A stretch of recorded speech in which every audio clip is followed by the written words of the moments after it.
This time, it's all about newspaper holder. Are you ready to face the fear?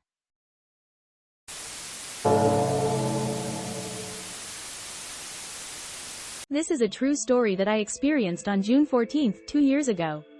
It happened in the apartment where I used to live. That day, I was dead asleep from my part-time job. Clatter, clatter. The strange noise woke me up just after 3:30 a.m. It's too early for the newspaper, isn't it? I thought, but since I was sleepy, I tried to ignore it and go back to sleep. However, the noise wouldn't stop. Feeling suspicious, I raised my upper body and looked towards the entrance. Since dawn had not yet begun, the room was pitch dark. Squinting my eyes to get used to the darkness, I stared at the entrance and saw something moving around the newspaper slot.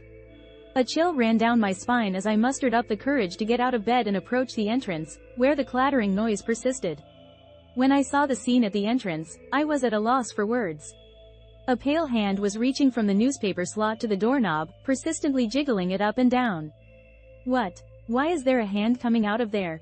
As I stood there in shock, the pale hand started to bend in an impossible direction, reaching up to the locked latch above the doorknob and trying to unlock it. Terrified, I grabbed a plastic umbrella that was leaning nearby and repeatedly stabbed the hand with its tip. As I felt the realistic sensation of flesh through the umbrella, I continued to stab with all my might until the hand suddenly retracted and everything went silent. There was no sign of anyone outside the entrance, and when I looked through the peephole, there was no human shadow. Whoa, it's a ghost. Thinking that, I pulled the covers over my head and shivered myself to sleep. When I woke up in the evening and cautiously approached the entrance to go to my part-time job, I saw countless small round marks on the door.